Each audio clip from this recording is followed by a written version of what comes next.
Bien-aimés dans le Seigneur, bonjour, c'est le pasteur Jean-Paul et nous sommes en train de voir Jésus-Christ dans toutes les Écritures, c'est notre série. Et aujourd'hui, nous allons le voir au travers du personnage d'Isaac dans l'Ancien Testament.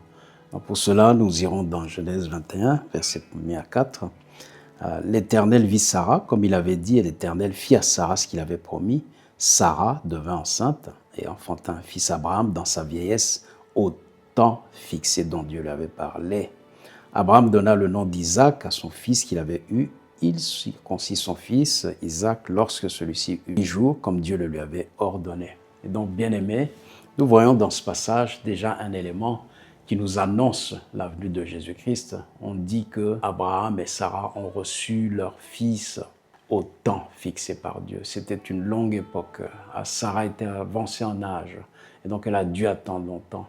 Et bien, de la même façon, Jésus-Christ a dû venir au temps fixé par Dieu. Tout Israël a attendu longtemps que soit révélé le Messie, mais c'était au temps de Dieu qu'il fallait que cela se fasse. Nous allons de nouveau dans Genèse chapitre 22, versets 1 à 2. Après ces choses, Dieu éprouva Abraham et lui dit « Abraham !»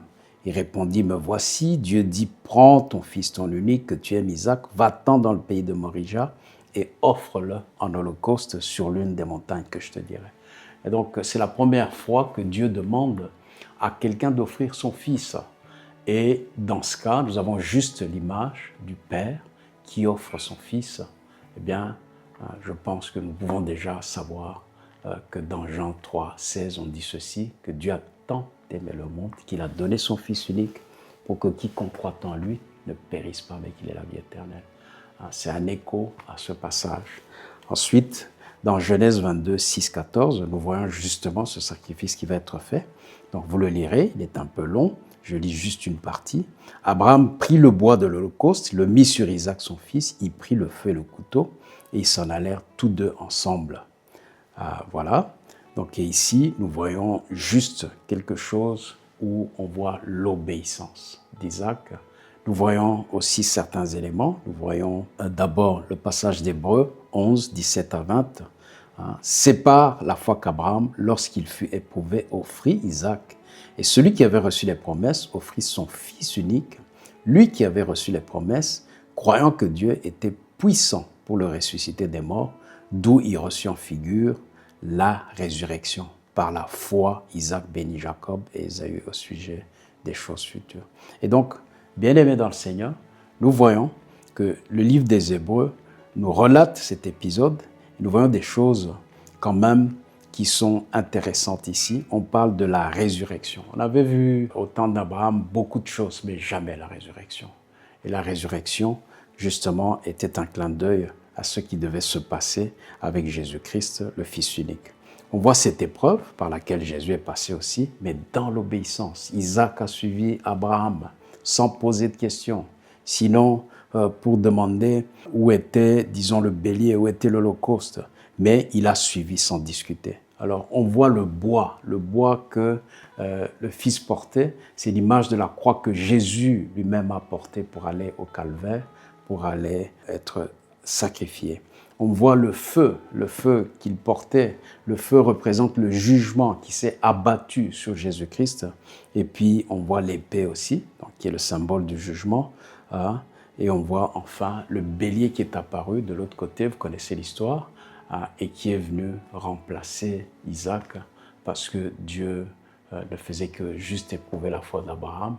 Mais en réalité, Dieu n'a pas besoin du sacrifice des humains. Dieu a donné son propre sacrifice. Il n'avait même plus besoin des sacrifices d'animaux à un certain moment. C'était aussi des images, des symboles. Nous le verrons un peu plus tard. Mais celui qui a offert sa vie pour nous racheter, c'est Jésus-Christ. C'est lui l'agneau de Dieu. Et c'est ainsi donc que nous voyons que Isaac, quelque part, représente ce Jésus-Christ. C'était un type, c'était un symbole de Jésus-Christ dans l'Ancienne Alliance.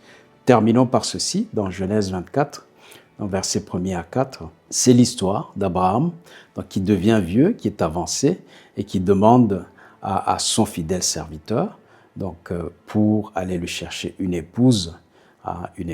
Il dit ceci, « Tu ne prendras point pour moi, pour mon fils, une femme du milieu des fils des Cananéens, parmi lesquels j'habite, mais tu iras vers mon pays et vers ma parenté, tu prendras pour mon fils Isaac une femme de là.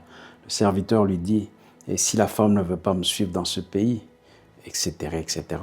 Et donc, l'écho de ce passage est dans 2 Corinthiens 11, 2, où la Bible dit « Car je vous ai fiancé un seul époux pour vous présenter comme une vierge pure à Christ. » Et donc, de la même façon qu'il a fallu trouver une épouse pour Isaac, ici, l'Église aujourd'hui est la véritable épouse de Christ.